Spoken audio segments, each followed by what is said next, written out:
სახელითა მამისაითა, დაზისაითა და წმინდისა სულისაითა.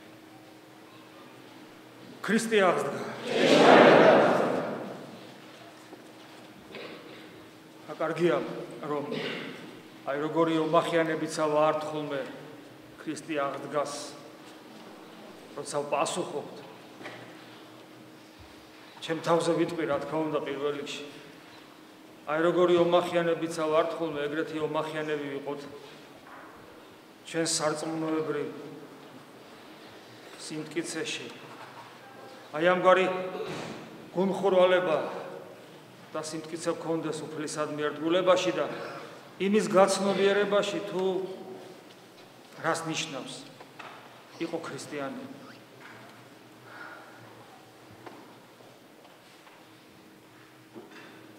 ყოველი ადამიანი, რომელიც სულიერ ცხოვრებას იწყებს, გარკვეული დროის მერე უნდა ნელ-ნელა გამოვიდეს იმ პირველ დაწყებითი სულიერი განათლებიდან, რომელსაც კატეხიზმოში ვეცნობით. მეტნაკლებად ყველას აგვიკითხავს ის კატეხიზმოები, რომელიც ძალიან ძველია, თარგმანია, ძველია და მაინდა-მაინც ხარისხით ვერ გამოირჩევა, მაგრამ ჩვენი სარწმუნოება, ისინი, ვინც წლები და წლები დავდივართ და ცხოვრობთ შეძლების დაგვარად ქრისტიანულად, უნდა განსხვავდებოდეს, სხვა სიღრმე ქონდეს. მრავალი რამ უნდა იყოს გაგებული სხვანაირად, უпростоრად სიღრმისეულა და განცდილი.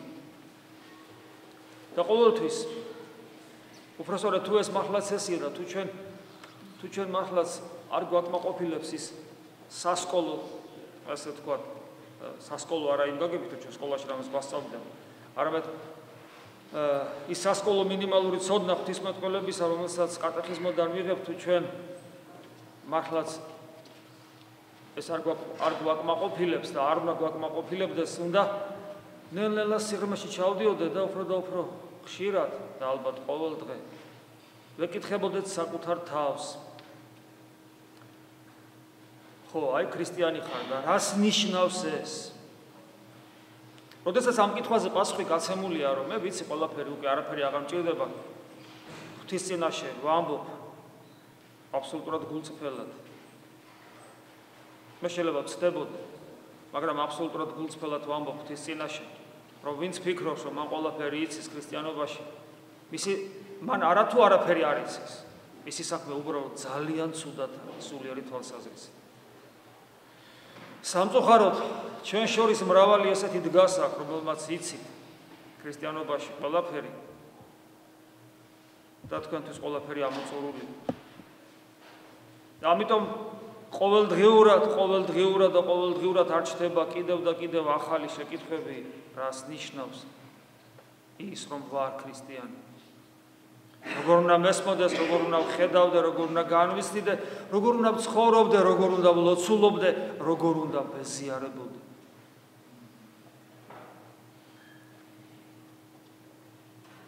ხო, ვეზიარებოდე, სად ვეზიარებოდე? ვის ვეზიარებოდე? ღმერთს, მამაო, ადამიანი იტყვის. სად? ტაძარში. წირვის დროს. ეს არის ტაძარი და წირვა, ეს არის დრო და ადგილი გამფენილი სივრცეში. აქ დროში ეს ყველაფერი ხდება, გასაგებია, მაგრამ არსობრივად სად უნდა ხდებოდეს. მთელი სამყარო გარდაიცვლება მანადისობაში, მთელი სამყარო განახლდება, შეიცვლება და მათ შორის სივრცეცა და დროც, რომელიც ქმნილებაა და ამ სამყაროს ამგვარად არსებობის ფორმა, როცა ვამბობ, რომ მე აქ ტაძარში წირვისას უნდა ვეზიარებოდე. როცა ადგილს მივანიშნებ და დროს, რომელ საათზე და სად ვკითხულობ, არსობრივად სად უნდა ვეზიარებოდე და ვის უნდა ვეზიარებოდე. ვის? როჯერ გვითქვავს, ყდრეთით აღმდგარი მაცხოვრის ხორცსა და სისხლს. და სად? და ხშირად გვითქვავს, გოლგოთაზე. დგომით გოლგოთამდე ქრისტეს ერთგულებით. გოლგოთაზე მოციქულთაგან იოანეა. გოლგოთაზე უფლის დედა და გოლგოთაზე ერთადერთი მოციქული 12-თაგან, რომელიც ყველაზე მეტ ერთგულებას გამოიჩენს, ღირსი ხდება, რომ გახდეს შვილი ღვთისმშობლისა და მას აქვს უფლება იმ დღიდან, როცა ამას მაცხოვარი განაცხადებს, იმ დღიდან ყოვლადწმინდა მარიამს დედა უწოდოს.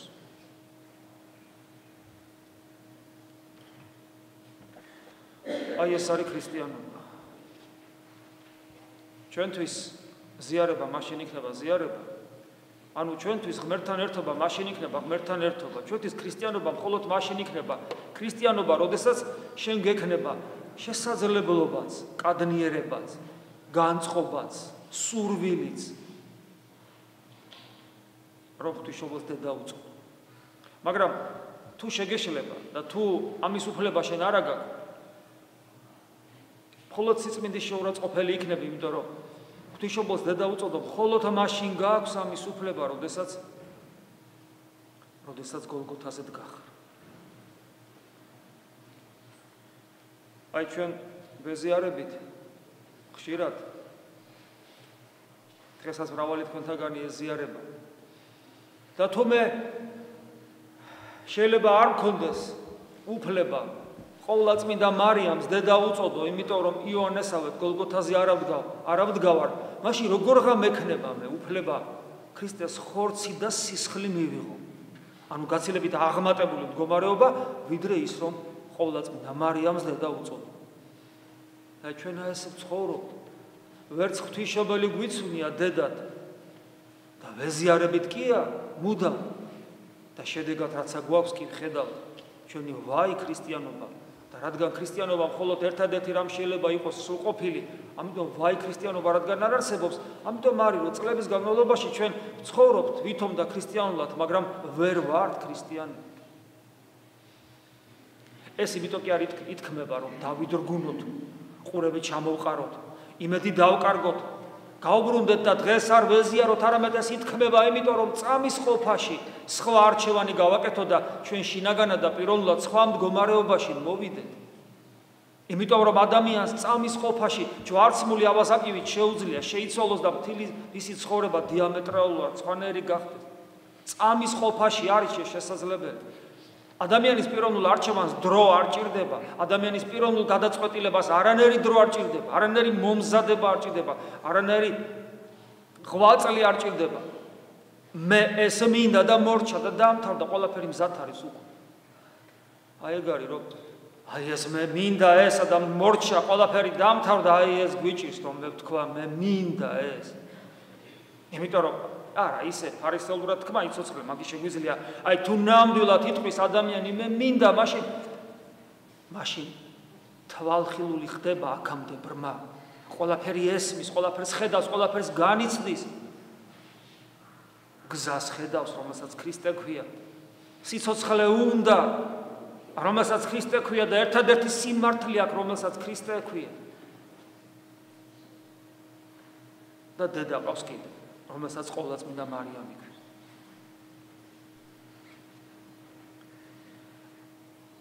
რატომ არის რომ ჩვენ ამას ვერ ვახერხებთ?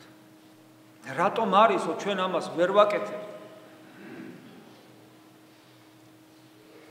ღმერთმა დაგვიფაროს თითოეული ჩვენთაგანი რომ რომელიმე ჩვენთაგანმა გავიაზრო და ვთქვათ, არა, მე ამას ვაკეთებ.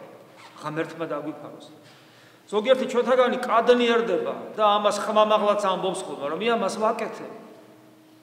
ამ დროს ყველაზე სასაცილო და უბადრუკნივად, როდესაც გვაქვს ეს კადნიერება, რომ ვთქვათ, მე ამას ყველაფერს ვაკეთებ.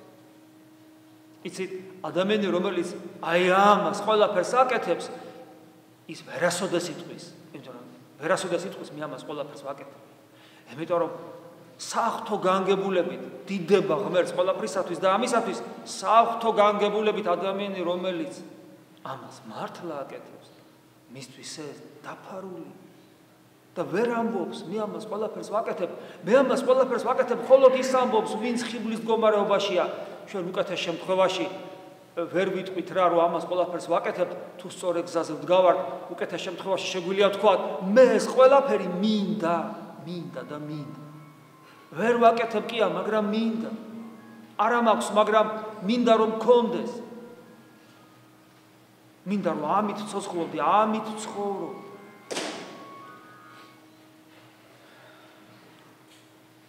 მინდა. მაგრამ არა მაქვს. ხოლო ჩვენ გვაქვს ესე, მაქვს. და ის მინდას ისეთი საცოდავი ენერგია ახლავს, რომ ფაქტურად არც მინდა. აი ეს არის ხოლმე ჩვენი ცხოვრება. ერთ-ერთი მიზეზი, რის გამოც ეს ყველაფერი გვემართება, არის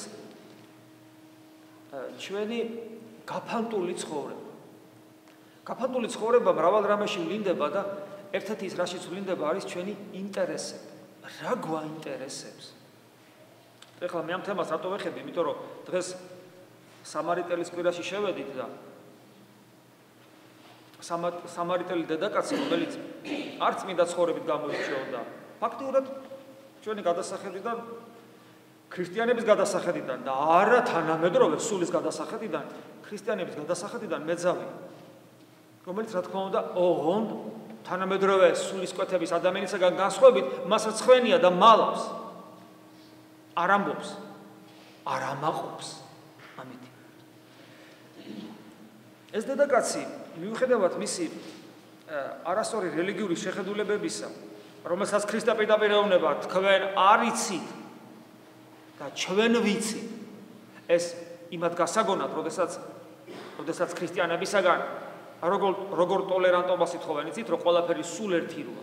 ჭეშმარიტება რომ არ არსებობს. რაც გინდა ის სირწმუნე და სწორედ ეს რომ გონიათ ქრისტიანობა, აგერ მაცხოვარი პირდაპირეუნება თქვენ სამარიტელები არ იცით, ხოლო ჩვენ ამ დროს საკუთარ თავს იუდეველებს განმოყუთნებს. ჩვენ იუდეველები ვიცით პირდაპირეუნება დღევანდელ დასახარებაში. აი ეს სამარიტელი დედაკაცი, რომელმაც არც რელიგიურად ბევრი რამე არ იცის. წვალებელია, ტიპიური წვალებელი, სექტანტი, ანუ რომელსაც ჭეშმარიტება და სიცრუე არეულია. და არც ზნეობრივი ცხოვრებით არ გამოირჩევა. ეს დედაკაცი შეიძლება იმის გამო, რომ მას სიცხვილის გზნობა და განცდა აქვს, უბრალოდ შინაგანად ზნეობრივი ადამიანი. შინაგანად. ანუ მან იცის, რომ არასწორად ცხოვრობს. ამ დედაკაცს აინტერესებს ისეთი საკითხები, რომელიც არსობრივად ეხება ადამიანს და საერთოდ ყოფიერებას.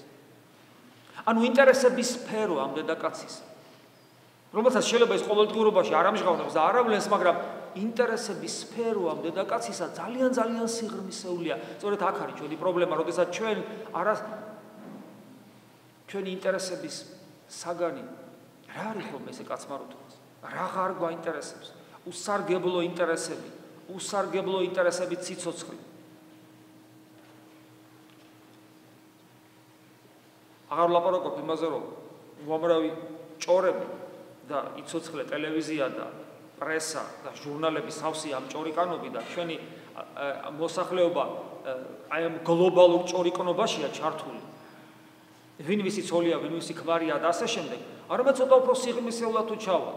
აი თქვათ იგივე მოაზროვნე ადამიანებს, მეცნიერებს, რელიგიით დაინტერესებულებს, რა ინტერესები უჩნდება თხოვნე. თქვათ თუნდაც თქვათ დედამიწის ასაკი, სამყაროს ასაკი. განასაინტერესო არ არის. მაგრამ როდესაც მათი რელიგიურობა თუ არარელიგიურობა სწორედ ამაზე არის დამოკიდებული.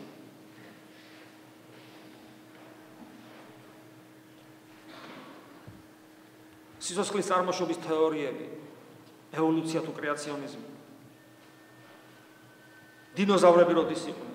უამრავი რამ შეიძლება ადამიანს აინტერესებდეს, რომელიც თავისთავად საინტერესო არის, მაგრამ ეს სხვადასხვა სამყაროს უკიდურეს სივრცეებში, სხვადასხვა უკიდურეს სივრცეებში სიცოცხლის არსებობის ფორმები და ასე შემდეგ, ეს თავისთავად საინტერესოა, რა თქმა უნდა. მაგრამ ადამიანები ძალიან ხშირად რელიგიასა და ღვთისრწმენასა და საკუთარ თავს შორის აი ამ ინტერესებს აყენებენ. გესმით? თავისთავად ეს ყველაფერი საინტერესოა, მაგრამ როცა ჩემსა და რწმენას შორის აი ეს საკითხები დგება და ვერ ხვდები კი არ რომ არც იმას თუ რა ასაკის არის სამყარო, არც იმას თუ სადმე თუ რამე რამას სიცოცხლის ფორმა არსებობს, არც იმას თუ დინოზავრები სად და როგორ იყვნენ, არც იმას თუ ევოლუციური თეორია, სწორედ თუ კრეაციონიზმი ამ ყველაფერს მნიშვნელობა არ აქვს ჩემი სულის ცხონებისათვის, ამას როცა ვერ ხვდები, და როცა მთელი ჩვენი ენერგია ამაზე მიდის. მაშინ სადაა ჭეშმარიტება, სადაა მართლმადიდებლობა, სადაა ქრისტიანობა? გაუჭირდებოდა არა ქრისტეს, რომ ამ საკითხებზე ემსჯელდა. ქრისტეს არათუ ეს საკითხები, მიწაზე რაც ხდება, სოციალური საკითხებიც კი არ წამოუწევია, არც პოლიტიკური, არაფერს არ შეხებია. იმიტომ რომ ეს ყველაფერი რაც აქ ხდება და რაც ეს ცოდნა, ეს ყველაფერი მიწას ეკუთვნის და ქრისტე მხოლოდ იმისთვის მოვიდა და მხოლოდ იმას გვასწავლის, რაც ჩვენს მარადისობას ეხება და რაც ღმერთს ეხება. ისე გარკვეულად ახლა ეს დედაკაციც ამ ინტერესებით არის, გახსოვთ, ხო? მაცხოვარი წყალს თხოვს. ამას გაუკვირდება. მაცხოვარი თავს იმდაბლებს. ამას გაუკვირდება. მაცხოვარი იუდეველებსა და სამარიტელებს შორის დაძაბული ურთიერთობა, ზიზღი ერთმანეთისადმი, არც კი შეეხებიან. მაცხოვარი ეუბნება, რომ არა, ჩვენ ერთნაირნი ვართ, წყალი დამალელი. ანუ პირველივე სიტყვა მაცხოვრისა დედაკაცისადმი იმდენად უცნაური იყო, რომ დედაკაცი თვითონ ის ფაქტი რომ დაინტერესდა. ანუ სხვანაირად ფიქრობს. ეს ვიწრო ნაციონალური ინტერესებით დაბკოლებული არ არის. გაუკვირდა, გაოგნდა. მაგრამ მაინც მიწიერ საკითხებზე ესაუბრება, გახსოვთ? წყალთან დაკავშირებით, წყალი როგორ გაგალე, როგორ ამოიღებს შემდეგ მედაგალე, ასე შემდეგ, აი ეს ყოფითი რა. და მაცხოვარი ცდილობს, რომ ის სხვა მიმართულებით გაახედოს. მაგრამ არა ძალადობა. ამავე დროს ფაქიზად. აი მაგალითად, როდესაც დედაკაცი ტყუის, წადიქ შენ ხარს და როცა ზეციურისკენ უნდა გაახედოს და არ ესმის ამ დედაკაცს, იმიტომ რომ მიწაზეა მიჯაჭვული. როცა არ ესმის. მაცხოვარი ცდილობს მერე რომ ზეციურისკენ გაახედოს და ეკითხება ისეთ რამეს, რაც მისი სულისათვის ძალიან მნიშვნელოვანია. მისი სულისათვის ძალიან სერიოზულ თემებზე იწყებს საუბარს, დედაკაცის სულისათვის. სხვათა შორის ადამიანის ესეა, როდესაც ადამიანის ზედაპირულად ესაუბრები და მისთვის ზედაპირულ თემებს ეხები, ადამიანი სადღაც ზემოთ ტივტივებს და რაღაც ეს უცნაური ინტერესები. დაწყებული დედამიწის ასაკიდან დამთავრებული დინოზავრებით და ან კიდევ ეს კიდე რა უჭრის, ვისი ცოლია და იქ რომ მსახიობ მერამდენად თხოვდება, აი ამ ინტერესებიდან უცებ შეიძლება ასზე მოიყვანო, როდესაც მას მის ისეთ სულის სიღრმეებს შეეხები, რომელიც მისთვის არსობრივად მნიშვნელოვანია და ეს ის სულის სიღრმეები და შრეებია, რომელიც ადამიანის ზნეობას ეხება. ზნეობას, რომლებიც საიდუმლოდ აქვს გამარხული ადამიანს, არათუ სხვებისათვის, არამედ ხანდახან საკუთარი ცნობიერებისთვისაც კი სიღრმეებში აქვს დამარხული. აი როცა იმას შეეხება, რაც მას სირცხვილს მოგურის, ატკენს და ამწუხრებს და შეაშინებს კიდევაც. იმიტომ რომ არ ღვევს იმ ზნეობრივ კანონს, რომელიც მასშია ჩადებული, ადამიანი იმწამსვე. ადამიანს იმწამსვე ეს ხმელი კანივით შემოებწქონება, ეს სისულელებზე ფიქრი და სიღრმეში ჩაიხედება და აი მაცხოვარი ამას აკეთებს. და სანამ მაცხოვარი სწორედ ზნეობრივ საკითხს შეეხება, დედაკაცი ვერაფერს იგებს, მაგრამ თვითონ მაცხოვრის დამოკიდებულება როგორი ფაქიზია. როდესაც ეუბნება, რომ გადი შენ ქმარს დაუძახეო, რო ვერ გააგებინებს. და დედაკაცი ტყუის, არ ამყავსო მე ქმარი. მაცხოვარს უნდა ეთქვა. რატო ცრუვ? რატო ხარ შენ მატყუარა? 5 ქმარი ყავდა და ეხლა კიდე მე-6 ყავს. რა თქმა უნდა, არც ერთი არ არის ქმარი, მაგრამ აი ხო ყავს ეხლა ვიღაცა. აი ასე აჯახებდა სიმართლეს პირდაპირ, ხო გვიყვარს ხოლმე ეს სიმართლის დაჯახება პირდაპირ სულში. მაცხოვარი ესეთ რამეს არ ეუბნება. ნახეთ, იმის მაგირად რომ სიმართლე ეს არის, მაცხოვარს ეს უნდა უთქვა. შენ მატყუარა, რას მატყვილე? და ეთქვა სიმართლე და ხო დამწუხდებოდა, შეწუხდებოდა ეს დედაკაცი და რა თქმა უნდა და არა, როგორი ფაქიზი მოპყრობა აქვს მაცხოვარს. კეთილად თქვ. ანუ სიმართლეს ამბობ. ნახეთ, მატყუარას ეუბნება რომ კეთილად თქვ, კეთილად თქვი. და მე უკვე ნელა გარუშიფრავს. რომ 5 ქმარი ყავდაო შენ. ეხლა ვიცა ყავსო, შენ მართალი ხარ ვეფერება, ეხლა ეს არ არისო შენი ქმარი. საოცრება, როგორი სიყვარული. ნახე, თან ამხელს, თან აჩვენებს რომ მე შვილო ყველაფერი ვიცი. და ამავე დროს თან ეფერება, არაფრთხობს და გულში იკრავს. ღმერთი, ტკბილი, საოცრება. ჩვენ როგორი ვარ, ხა მე რომ ყოფილიყავი და განმეჭვრიტა ეხლა ეს ვინც არის და ეგრევე, აბა შენ ესეთო ნახე, ვიცი შენი ცხოვრება ზეპირა. არა, ქრისტე, როგორია და გვასწავლის, როგორები ვიყოთ ჩვენ.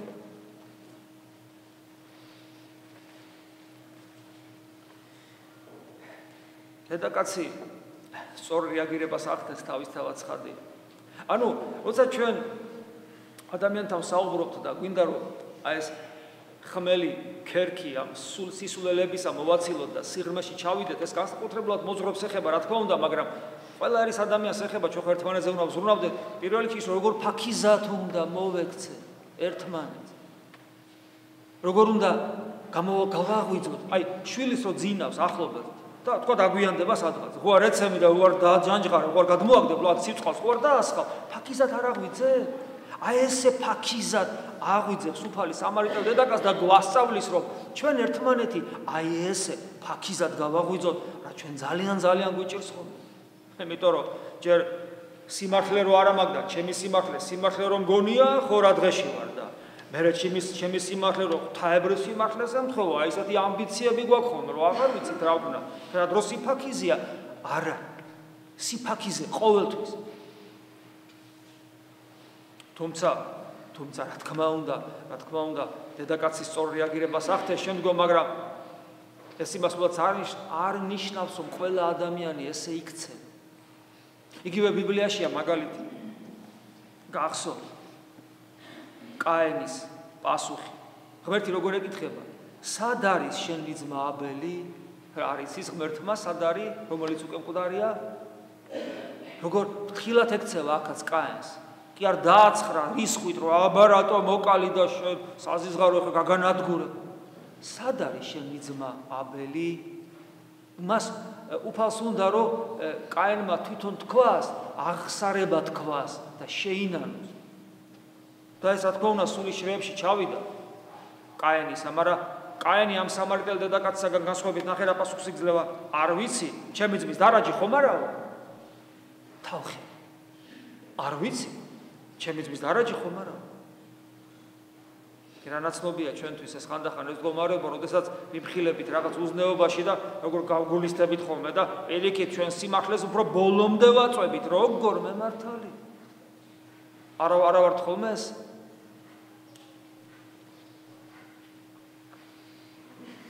აი ესეა ჩემო კარგებო და როდესაც ჩვენ დღევანდელ სახარებას ვკითხულობ და ამ ღვთისაგან ესეთ ფაქის დამოკიდებულებას და დედაკაცისაგან ესეთ გონივრულ ნაბიჯს მე, ანუ აი ამ ნაბიჯს, რომელიც იგი დგავს იმისკენ, ვინც ხედავს, რომ რაღაც ხვანაერია და თან არც თავარი არა მარტო ხვანაერი, არამედ სიყვარულია მასში. და როგორ ექცევა სიყვარული. და აი უკვე მერე დედაკაც აი ამის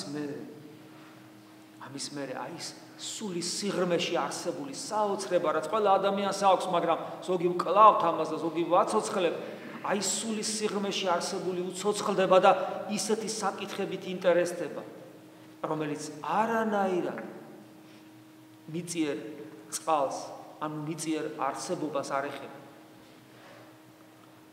ეს ყველა ადამიანმა იცის. ეს ამ მარტო ამ ცოდვმა დედაკაცმა არ იცოდა, ყველა მიცის. ჩვენ როგორ ცხოვრობთ? აი რატომ არის რომ ქრისტიანობის არესმოდათ? არესმი არ ვერცხვალე ვერ გაიგებენ. რატომ არის რომ ამ სამყაროს ძულს ქრისტე და ყოველი მისი მიმდევარი, მიზეზი რა არის? მიზეზი ის არის რომ ჩვენი სხეული, ჩვენი ბუნება რა, ორი ნაწილისაგან შედგება, სულისა და სხეულისაგან, მთელი ჩვენი აქცენტები გადასულია სხეულზე, ხოლო სხეულს რა ჭირდება? ჯერ ესეთი ჭირდება ის, რისგანაც არის შექმნილი. ვისგან არ ვამბობ, ღმერთისგან არის. რისგანაც არის. რისგან არის სხეული შექმნილი? რისგან? მიწისგან არის სხეული შექმნილი. არა მხოლოდ იმ გაგებით, რომ ღვთიხამოზიო ღმერთმა და ადამი რო შექმნა, არამედ იმ გაგებითაც რომ შენ აშენებული ხარ, პატარა იყავი სულ დაიბადე. თავიდან ჩანასახი იყავი. დედა ჭამდა და შენ იზრდებოდი და საჭმელი მიწიდან მოდიოდა, დღესაც ჭამდა, აცოცხლებს შენ ბიოლოგიურ სხეულს მიწიდან ხარ აშენებული. და დღესაც მიწიდან ხდება შენი სხეულის განახლება. და თუ შენ მხოლოდ ხორციელი ინტერესები გაქვს, შენ ინტერესების სფერო მიწას ვერ გასცდება. ამიტომ ყველაფერი მხოლოდ ის არა თუ გაინტერესებს, მხოლოდ ის გესმის, რაც მიწისაგანია, რაც ამ ქვეყნიურია. გაინტერესებს მხოლოდ ეს. და ამიტომ ყველაფერი ის, რაც არა ამ ქვეყნიურია და არა მიწიერია, არა თუ არ გაინტერესებს, არამედ გძულს, როცა ის, როგორც შენი მხილება, ისე დადგება შენ წინ. მაგრამ ადამიანი უგუნურია. აქაც დედაკაცი ისეთი წყალიო, რომ მე აღარ დავლიო, აღარ მომიდესო, აღარ მოვიდეო, ანუ ადამიანის პრობლემა წარმოჩენილი აქ. ადამიანმა რამდენიც არ უნდა ჭამოს, სვას და ფუფუნებაში იყოს, ის ყველაფერი თავდება და კიდევ ახალი უნდა. ახალი უნდა, რომც არ ჭირდებოდეს ბიოლოგიურად. ტელეფონი აქვს, ახალი ტელეფონი უნდა, მანქანა აქვს, ახალი მანქანა უნდა, ტანსაცმელი აქვს, ახალი ტანსაცმელი უნდა, სულ მანქანას და ტელეფონს და იმას ვინჩივის, ცოლი უნდა, ახალი ცოლი უნდა და ქმარი და ახალი ქმარი. სულ ახალი უნდა და ყველაფერი აქ მიწას ეკუთვნის. მაგრამ ადამიანს ავიწყდება რომ ერთხელაც რომ ძალიან დიდი პირი გააქვს და არა თუ დედამიწა, არა თუ მზის სისტემა, არა თუ ირმის ნახტომი ჩვენი galaktika, არამედ მთელი სამყარო რომ გადასანსლოს უცებ. ერთი ჭიქა წყალივით რომ მოიყუდოს და მთელი მეტაგალაქტიკა დალიოს. ეს იგავური ფორმა გამოვიყენოთ. იცით რა მოხდება? ისე დღეს ჩავარდება, ანუ ყველაფერი რომ ისი გახდეს, ამას გულისხმობ და უცებ ყველაფერი დალიოს. ისე დღეს ჩავარდება რომ არც ერთ უბედურ ადამიანს არ დაესიზმრება, იმიტომ რომ ესეთ ადამიანს, რომელიც თელ სამყაროს ერთი ყლუპით გადასანსლავს, ხვალინდელი დღისათვის საქმე საერთოდ აღარ დარჩება. მის ინტერესების სფერო საბოლოოდ ამოიწურება და ჩავარდება სრულ სასოწარკვეთილებაში. ეხლა ქემაინც ადამიანს, რომელმაც არაფერი არ იცის ხორცის გარდა, ქემაინც ის აქვს, რომ აი დღეს რომ ისიამოვნე, ხვალე რაღაც უკეთესი მექნება, ზეგ უკეთესი, მასე უკეთესი და ეს ექნება დაუსრულებლად, ანუ რაღაცა იმედის ჭია ღრნის. თუმცა როგორც დუმბაძე ამბობდა, ეს თქო ძალიან გრძელი ჭია აქვს, თორე ჩვენთანგანზე ვეღარ დაკმაყოფილდა ეს სრულ იმედის ჭია და თავის ინტერესებით გვაცოცხლებს. მაგრამ ჩვენ და ვიცოდე, რომ კიდევ მეორე მთელი სამყარო შენი იყოს, არაფრის მომცემი არ იქნება. შენ ამით ბედნიერი ვერ გახდები. ბედნიერი ადამიანია მაშინ, როდესაც გონია, რომ აი ხა იმას რო ვიყიდი, აი იმ თანამდებობას რო ვიქნები, აი იმდენი ფული რომ ექნება, აი ეს და რო აქვს მერე ვთავდი. ვერ იქიდი ახალი საცდური. მაგრამ ჩვენ ხო ვიცით, რომ ჩვენ ამ ხორცის გარდა რა გვაქვს? სული. სული არა ის სული, დღეს რომ ამოვიკითხეთ სახარებაში, ღმერთის სულია. არა. ის სული, ნამდვილი სული, ხოლო ანუ რა, სული რას ნიშნავს? ანუ ის რაც არ არის მატერია, ეს მხოლოდ ღმერთია. სულის ქმნილება ადამიანის და ანგელოზის სულის, მაგრამ მატერიასთან შედარებით არის სული. და სული ქვია ადამიანის სულს, იმიტომ რომ მიხვდე, რომ ხორცი რომ მიწისაგან არის აღებული, სულს ღმერთი გაძლევს. ის არ არის ღმერთის ნაწილი, ღმერთის ქმნილებაა, მაგრამ მას მიწასთან არანაირი კავშირი არ აქვს. ამიტომ ვერასოდეს ვერ გაძღება ადამიანის სული მიწით. ამიტომ არის რომ ბედნიერების წყარო ამ ქვეყნიურ ფუფუნებაში, კეთილდღეობაში არ არის. ბედნიერების წყარო სხვა რამეშია და ეს სხვა ცოცხალი ღმერთია, იმიტომ რომ ადამიანის სულის გარდა ანგელოზის სულია, მაგრამ ჩვენი სულები მსგავსია, სულის სხვას არაფერს ქვია, თუ არა ღმერთს და რომელიც არის კიდევაც ერთადერთი ჭეშმარიტი სული. და ეს სწავლება დღეს ძალიან საოცრად ჩანს დღევანდელ სახარებაში. სულ არის ღმერთი, ანუ სულიაო ღმერთი და თაყვანისმცემელთა მისთა სულითა და ჭეშმარიტებითა. თანაც თაყვანისმცემელი, ანუ ღმერთს თაყვანს მხოლოდ სულით და სიმართლით. უნდა სეთაყვანი და ღმერთის თაყვანისცემა ნიშნავს ღმერთთან, ცოცხალ ღმერთთან ურთიერთობას, ეს ნიშნავს, რომ შენი სული განსძღება, შენი ადამიანური გაუმაძღარი, უფსკული ბუნება განსძღება, მაგრამ მხოლოდ და მხოლოდ ღმერთი. იმიტომ რომ ღმერთია სული და შენ სული ხარ. თან სული განსხვავებით მიწისაგან, რომელიც შედგება ელემენტებისაგან, სული არსებობის თვალსაზრისით არასოდეს არ მოკვდება, ამითაც გავს იგი ღმერთს. ანუ იგი თავის თავში პოტენციაში ატარებს ღვთაებრივ სიცოცხლეს, მაგრამ ფაქტობრივად და რეალურად ატარებს არსებობას, მუდმივ არსებობას. ანუ სიცოცხლეს ადამიანურ ენაზე რო გადმოვიტანოთ. ანუ სიცოცხლე ცოტა დაბალ კონტექსტში რომ მოვიხსენიოთ. სიცოცხლე გაძღება მხოლოდ სიცოცხლით. ანუ ღმერთი. აქედანაც ჩანს, რომ მხოლოდ ღმერთით არის ადამიანი დაკმაყოფილებული. აი, ამ მდგომარეობამდე ქრისტე ცდილობს, რომ მიიყვანოს ეს სამარიტელი დედაკაცი. ჯერ ის თავის ფაქიზი მხილება, როგორც მე გითხარი, მერე წყაროზე როცა ელაპარაკება, აი როგორ ეუბნება ნახეთ, რომელიც ამ წყლისაგან დალევსო, მას კლავად მოწყურდება, ხოლო რომელიც სვას წყლისა მისგან, რომელი მე მივცე, არასოდეს წყუროდეს უკუნისა. არასოდეს არ მოწყურდება. აი აქ წყურვილი როგორც სიცოცხლის აუცილებელი, წყურვილის დაკმაყოფილება როგორც სიცოცხლის აუცილებელი პირობა, ანუ სხვა სიტყვებით რომ ვთქვათ, ნამდვილი სიცოცხლე, ანუ ბედნიერება. და ქრისტე ამბობს, რომ წყალი, რომელიც მე მივცე, ანუ რომელსაც მე მივცემ, არასოდეს მოწყურდება მარადიულად, ანუ არასოდეს წყუროდეს უკუნვისამდე, არამედ წყალი და არა მარტო ის, რომ არასოდეს მოწყურდება. არამედ წყალი, რომელიც მე მივცე მას, ნახეთ რას ამბობს ეს ხშირად გვიჩქავს ჩვენ სხვადასხვა საუბრის დროს, იქმნება მის შორის წყარო წყლისა, რომელიც ვიდოდის ცხოვრებად საუკუნოდ. ანუ ის წყარო, რომელსაც ღმერთი გვაძლევს, სიცოცხლის წყაროს, ჩვენში თავად გადაიქცევა წყარო, რომელიც მიედინება მარადიული სიცოცხლისაკენ, ჩვენსთან წაგვიყვანს და სხვებისთვისაც ვიქნებით მაგალითი და ნათელი.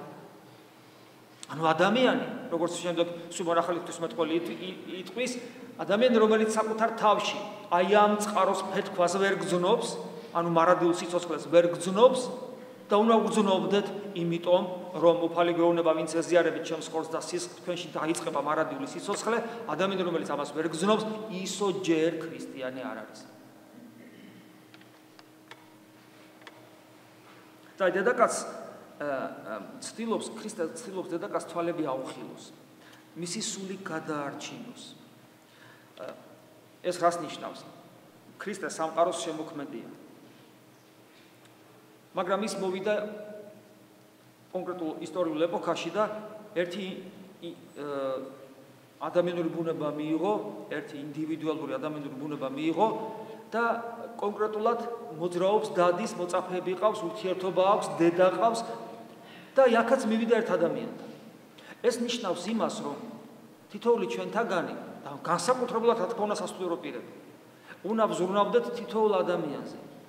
აბსოლუტურად განსხვავებულად და ინდივიდუალურად. ანუ ჩვენი თავარი საქმე, იგივე სასულიერო პირების რა არის, ადამიანი შენთან რომ მოდის, უნდა ეცადო, რომ მისი რაღაც განსაკუთრებულობა, თითოეული ადამიანის აბსოლუტურად განსაკუთრებულობა დაინახო და გამოიყენო იმისათვის, რომ ეს ადამიანი ქრისტესაკენ გაახიო. არა ის, რომ მისი ნება შეზღუდო, მისი ნება დაზდგუნო, დაიმორჩილო, შენი მორჩილი გახადო, შენი ნების აღსრულებელი და ასე შემდეგ. არა. ქრისტიანული მორჩილების არსი სხვა რამეა. ქრისტიანული მორჩილების არსი სწორედ ამაში მდგომარეობს, რომ შენ ამ ადამიანს რაღაცნაირად შეძლო, დაანახო სად არის ცხოვრების არსი და აზრი და სიმართლე. ქრისტე დაანახო. ჭეშმარიტება დაანახო და გზაზე დააყენო და მორჩილო. მერე ის შეიძლება თუ დაინახო, რომ ამ გზაზე შენც მიდიხარ, გამოყვება. შეიძლება აღმოჩნდეს, რომ შენ გადაუხვიე მე ამ გზიდან, ან აღარ მიდიხარ, ის გააგრძელებს. აქაც შეიძლება შენზე იზრუნოს. მაგრამ გზა უნდა დაანახო აუცილებლად, რომელსაც ქრისტე ქვია. ეს არის ჩვენი უპირველესი მისია ყოველ ქრისტიანისა და განსაკუთრებით მოძღვრების.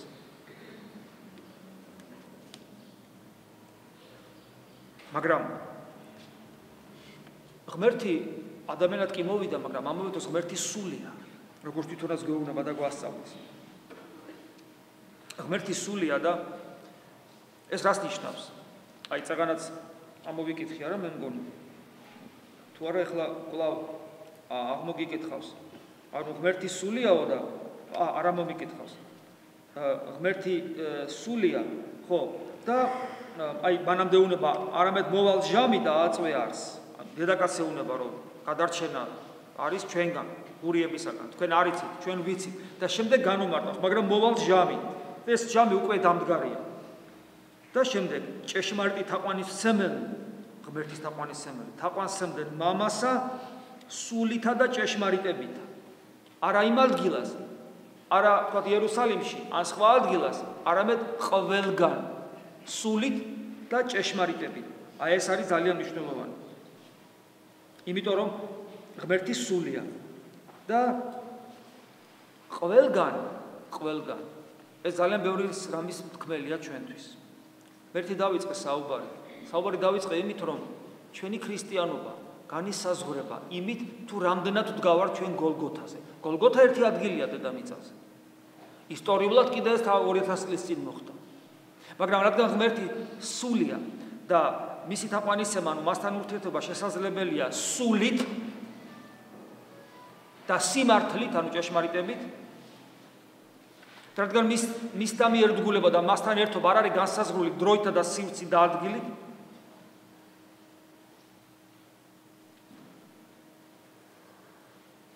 ეს იმას ნიშნავს, რომ მიუხედავად იმისა, რომ მე დღეს აქ ვარ 21 საუკუნეში, მე მაინც შემიძლია, როგორც თავიდან გითხარით, გოლგოთაზე დგომ და მისი ერთგულება. და ეს არის ღმერთ ღვთის თაყვანისცემა. ეს იგივეა მასთან ურთიერთობა, მასთან ერთობა, ეს იგივე ერთგულებაა მისი, ხოლო ერთგულება კი მასთან ყოფნა გოლგოთაზე. როგორც გითხარით, ეს კი ზიარებაა და ღვთისმშობლის შვილობა.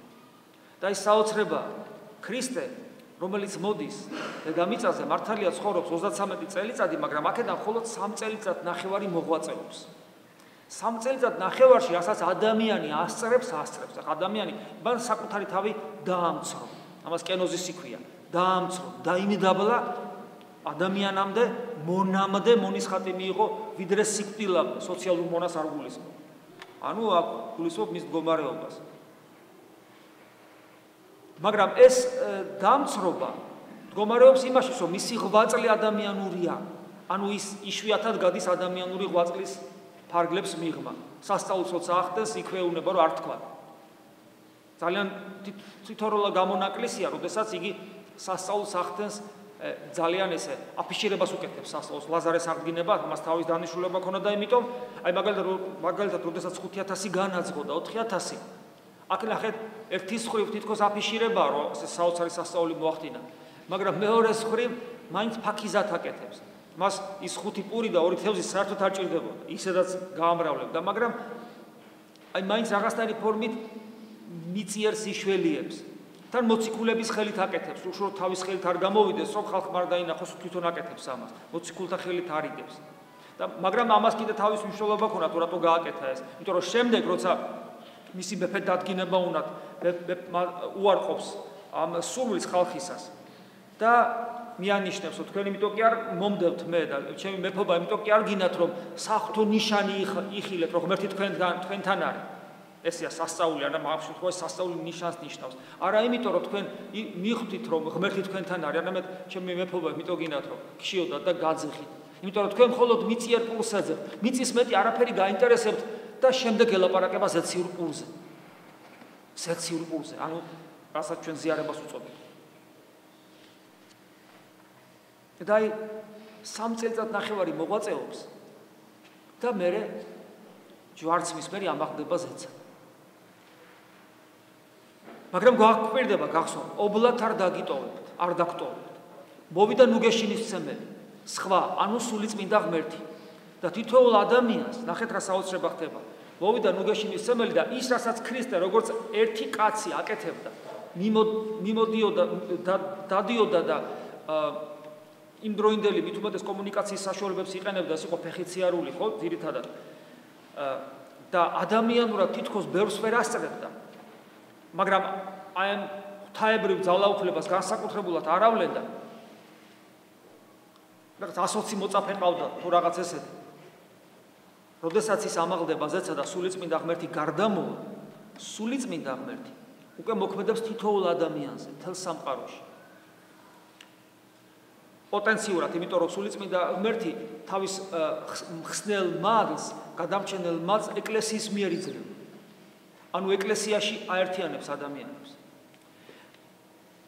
იესო ქრისტე სასულიერო პირებს ანიჭებს, აძლევს ღვთაებრივი ძალაუფლების რაღაც ნაწილს. მიტევება და არ მიტევება ცოდვებისა, როგორც თვითონ ამბობს. ადამიანს სასულიერო პირისადმი განსაკუთრებულ დამოკიდებულებას ავალდებულებს. რა სიტყვებით? ვინც თქვენი ისმინა, ჩემი ისმინა, ხოლო ვინც თქვენ არ მოგისმენთ, მე არ მომისმენ. რა თქმა უნდა, როცა სასულიერო პირი ქრისტეს საქმეს აგრძელებს და არა თავისას ლაპარაკობს, თავის თავაცხადია. და ნახეთ რა საოცრება ხდება ეკლესიაში. თითოეული სასულიერო პირი ვალდებულიცაა და უნდა აკეთებდეს და მადლობა გროს რავალი აკეთებს, ამბობს იმას, რაც ქრისტესია და არა რაც საკუთარი. ანუ ქრისტეს თანამუშაკი, თანამშრომელი ხდება, როგორც შემდგომში პავლე მოციქული ამბობს. ანუ ანუ ღმერთი, რომელიც როგორც ერთი კაცი, იესო ქრისტე აკეთებდა საქმეს, ეს კაცები, რომელიც საღვთო საქმეს აკეთებენ, გამრავლდნენ, ეკლესია მრავლდება. მათ მინიჭებული აქვს საღვთო ძალაუფლება, მიტევებისა და არ მიტევებისა. მათ მინიჭებული აქვს საღვთო ძალაუფლება, ევქარისტიის აღსრულებისა, რაც საიდუმლოსერობაზე აღასრულა, უფალმა იმას სასულიერო პირი აღასრულებს. გარდა ამისა, სულიწმინდა მოქმედებს თითოეულ ადამიანზე. და ეს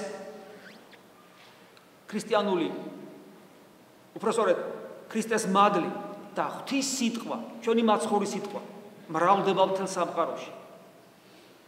და თითოეულ ადამიანს აქვს იმის საშუალება, სულიწმინდის მადლის მიერ, ეკლესიის მადლმოსილების მიერ, საეკლესიო იერარქიის მიერ და ეკლესიაში არსებული ევქარისტიული საიდუმლოების მიერ თითოეულ ადამიანს აქვს საშუალება გქონდეს ურთიერთობა ადამიანად მოსულ ღმერთთან. ამიტომ ის რაც ხდება წმინდა წერილში, ის რაც ხდება აი ამ დედაკაცთან, თითოეულ ჩვენთაგანთან ხდება. კერძოდ ის, რომ როდესაც მაცხოვარი მას ეუბნება, მიწიერ საკითხებზე ელაპარაკება, მაგრამ ძალიან თავდაბლურად და დაბლამდგომი მისი ყოლი, როდესაც მის სულის სიღრმეებში ჩადის ფაქიზა და მის ზნეობრივ მას შეახედებს იმ ზნეობრივ კანონთან, რომელიც თითოეულ ადამიანშია, როცა ქრისტე შეეხება იმ შრეებს, რომელთა შეხებაც იწვევს დედაკაცში ტკივილს, წუხარებას, სირცხვილის განცდას.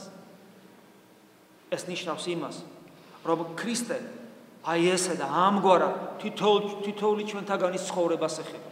თითოეულმა ჩვენთაგანმა უნდა წარმოვიდგინოთ საკუთარი თავი სამარიტელი დედაკაცის მდგომარეობაში და ვიცოდე და ღმათ გვწამდეს, რომ უფალი თითოეულ ჩვენთაგანზე ამგვარად ზრუნავს და ხვალეც იზრუნებს.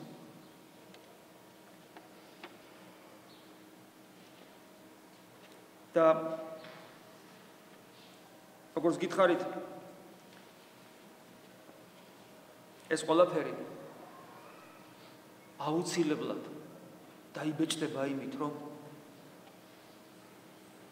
გექნება იმის განცდა, უпроსორედ სურვილი, რომ ღვთისმშობელი იყო შენი დედა და იყო გოლგოთაზე. გოლგოთაზე მყოფობა და ღვთისმშობლის შვილობა არის ბეჭედი ჩვენი ქრისტიანობის. კიდევ ერთი რამ არის ძალიან საინტერესო, რომელიც თითოეულ ჩვენთაგანს ასევე ეხება. როდესაც საუბრობენ სამარიტელ დედაკაცი და მაცხოვარი, როდესაც საღვთო საკითხებს ეხება და როდესაც დედაკაცი აი მიხვდება, რომ ის ჩვეულებრივი ადამიანი არ არის და ამ ყველაფრის მერე ეკითხება მესიის შესახებ, რომ მის შესახებ მცხებულია და ვინც უნდა სამყარო გადაარჩინოს, აი ეგ არის მაცხოვარის საოცარი სიტყვები. ანუ და ეს საოცარი სიტყვები, მე მინდა გითხრათ, რომ მე ესე მგონია რომ თუ ჩვენ ეს საოცარი სიტყვები არ გავიგონოთ ჩვენ შიგნით მაშინ ჩვენ ვერ მოვახერხებთ ქრისტეს გოლგოთამდე უერთგულოდ ვერ მოვახერხებთ და ვერ მოვახერხებთ რომ ღვთისმშობელს შვილობა გაუწიოთ და მისი დედობა ვეგზნოთ და ეს სიტყვები შემდგომში მდგომარეობს მაცხვარი ესეთ რამეს ეუბნება ეკითხება ქრისტეზე რო ეკითხება დედაკაცი მაცხვარი ესეთ რამეს ეუბნება მე ვარ რომელი გეტყვის ამ სიტყვებს უდიდესი და საშინელი ძალა აქვს რატო ჯერ ერთი ეს სიტყვები მე ვარ ეს სიტყვებია მოსეს რო ეუბნება ღმერთი მაღლოვანში რო გამოეცხადება მე ვარ რომელიც ვარ ანუ ვარ ყოფიერება და ეს ყოფიერება მე ანუ ყოფიერების საწყისი ყოფიერება არის პიროვნული მე ვარ ეს არის საოცარი რამ რაც მოსესთან ურთიერთობაში იწყება იმიტომ რომ აი ამით ყველაზე მეტად პირველად ამით გამჟღავნდა რომ ღმერთი არის პიროვნება ცოცხალი რომელსაც შეგიძლია ესაუბრო და ყოფიერების ანუ არსებობის საწყისი არის პიროვნული მე ეს საოცრება გარდა ამისა ეს სიტყვები ძალიან ახლობელი იყო იუდეველებისათვის გახსოვთ როდესაც საუბრობს ქრისტე იუდეველებთან ისეთ მძიმე სიტყვებსაც ეუბნება სხვა დროს იქედნეს ანუ გველის ნაშრომსაც კი ეუბნება მან ძალიან მძიმედ ამხელს ეშმაკის შვილებსაც ცოდვილებს რებონებს მაგრამ როგორც კი იტყვის მე ვარ იქ აბრაამზე საუბრობს და სანამ აბრაამი იქნებოდა მე ვარ როგორც კი ამას იტყვის კონტექსტიდან აი ეს ვიდრე აბრაამის ყოფამდე ანუ სანამ აბრაამი იქნებოდა მე ვიყავი ესეთ რამეს კი არ ამბობს სანამ აბრაამი იქნებოდა მე ვარ როგორც კი ამას იტყვის აი დროიდან ამოგლეჯის იმ წამსვე მიხვდებიან იუდეველები რაც თქვა მან თქვა ის რაც მოსეს უთხრა ღმერთმა და იმ წამსვე მიხვდებიან თუ რას ამბობს ეს და იმ წამსვე მოინდომებენ მის მოკვდინებას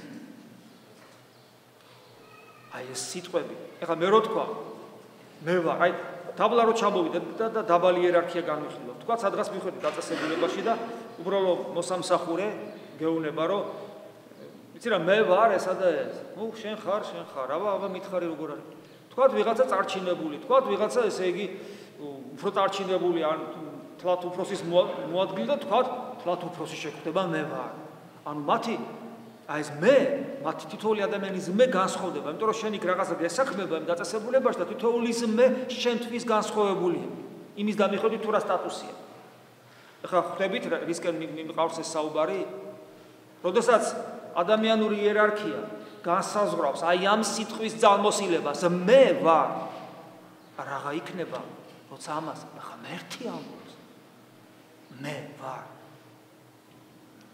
და როდესაც ქრისტე ეუბნება მე ვარ რომელი გეტყვის შენ ამას კაცი იესოს აქ კაცი იესოს მე კი არ არის კაცი იესო ის ხო არის ადამიანიც სრული ადამიანია სრული ღმერთი სრული ადამიანი და ის სრული ადამიანის მე კი არ ამბობს რომელიც არ არსებობს ხო ვიცით რომ პიროვნულად ღმერთმა ადამიანური ბუნება მიიღო ადამიანური პიროვნების გარეშე არამედ აი ამ სიტყვებს კაცის პირიდან ისმის კია მაგრამ ანუ იესოს პირიდან როგორც კაცის პირიდან ისმის კია მაგრამ ეს მე თავად სამყაროს შემოქმედი ცოცხალი ღმერთია ღმერთი აბრაამისა ღმერთი ისააკისა და ღმერთი იაკობისა ღმერთი რომელმაც შექმნა სამყარო 6 დღეში ღმერთი რომელმაც შექმნა ადამი ევა და თითოეული ჩვენთაგანი აი ეს ეუბნება მე ვარ რომელი გეტყვის შენ და აი ამ სიტყვა საბოლოოდ გაიარა დედაკაცის სულში და როგორც პავლე მოციქული ამბობს რომ ღვთის მადლი და სიტყვა ადამიანს ბოლომდე გაუვლის და დაანაწევრებს და დაყოფს იმის და მიხედვით რა არის საჭირო და რა არ არის საჭირო როგორც მახვილი ისე გავლის და აი ესე როგორც მახვილმა გაიარა და ამიტომაც არის რომ მოწაფები მოდიან და ამის მერე დედაკაცი არაფერს არ ამბობს ან ყველაფერს დაყრის და მოწაფეები ხედავენ ამას ყველაფერს დაყრის რაც მისთვის მთელი ქონებაა და გარბის რომ დაუძახოს თავისიანებს მოდით ოღონდ ვერაცნობიერებს რა ხდება მაგრამ მოდით ნახე ადამიანი რომელიც გონი მესია, მაგრამ აი ეს ძალა რომ გაიქცეს და მთელი ქალაქი შეძრას და ეს ძალა რომელიც მთელ ქალაქს წამოაყენებს ფეხზე და მაცხოვრისკენ წაიყვანს და მე მას მოუწოდებენ აი ეს ძალა სწორედ აქედან მიიღო დედაკაცმა, იმიტომ რომ მის სულის ყველა კუნჭურში და გულის გულში გაიარა ყოვლის შემძლე პიროვნების, ანუ ღმერთის ყოვლის შემძლე სიტყვა მე ვარ, რომელიც გეტყვიში. ამას იმიტომ გეუბნები, რომ თუ თითოეული თქვენთაგანის სულში და გულში აი ამ სიტყვებს არ გაუვლია, თქვენთვის ვერასოდეს ვერ იქნება ქრისტე ღმერთი. თქვენთვის ვერასოდეს ვერ იქნება ქრისტე ღმერთი, ცოცხალი და საშინელი. ანუ საშინელი რა გაგები? არა იმით რომ დაგვრჩის თავის სიდიადით საშინელი. გნებავთ სიმდაბლით, გნებავთ სიყვარულით საშინელი. იმიტომ რომ ქრისტე მხოლოდ ის არ არის, ვისაც ჯვარზე ვხედავ, ქრისტე ისიც არის, რომელმაც თქვა მე ვარ სამყაროს შემოქმედი. აი აქედან მოდის ეს ქრისტიანული რწმენა, აი ამ სიტყვების გათავისები. აქედან მოდის უმთავრესი სარწმუნოებრივი ნიჭი, რომელიც არის გადამწყვეტი თითოეული ჩვენთაგანის ცხონების საქმეში. და მე ვფიქრობ ხოლმე, რომ ჩვენი საცოდავი და უბადრუკი ქრისტიანობა ორი მიზეზიდან გამომდინარეა. არ გვებრალება ქრისტე ჩვენთვის მომკვდარი და ვერ ვაცნობიერებთ, რომ ის ვინც ჩვენთვის ჯვარსმულია და ვის ნიშანსაც მუდამ ჯვრის სახით ვატარებ, არის ის, რომელიც ამბობს მე ვარ, რომელიც გესაუბრებით და გელაპარაკები შენ. სამარიტელი დედაკაცის საოცარი ღირსება, იქ სადაც იუდევლები მას ჩაქოლვას უპირებენ, იმიტომ რომ ვერ აიტანეს თელი შინაგანი სამყარო აფეთქდა ამ სიტყვებიდან გამომდინარე, იმიტომ რომ დემონური სულისკვეთებით იყვნენ სავსე. ასევე სამყარო, რომელიც ვერ იტანს ქრისტეს, რომელიც დღემდე ამბობს მე ვარ და ჩემი ისმინეთ, დემონური სულისკვეთებით შემსჭვალული ვერ იტანენ და უნდათ რომ გასწრისონ და გაჭყილტონ ყოველგვარი ქრისტიანული. ჩვენი ღირსება ქრისტიანების ამაში მდგომარეობს, თუ ვართ ამგვარნი, რომ ჩვენ ეს სიტყვები გავითავისეთ. ქედი მოუდრიკეთ და გოლგოთამდე დღემდე ვერ დგულებთ ჩვენს უფალს, რომლის ბეჭედადაც ჩვენ ვაცნობიერებთ საკუთარ თავს ღვთისმშობლის შვილად, რომელიც არის დედა თითოეული ჩვენთაგანისა. ამინ. მადლი უფლისა ჩვენისა იესო ქრისტესი და სიყვარული ღვთისა და მამის და ზიარება სულისა წმინდისა იყოს თქვენ ყოველთა თან. ამინ.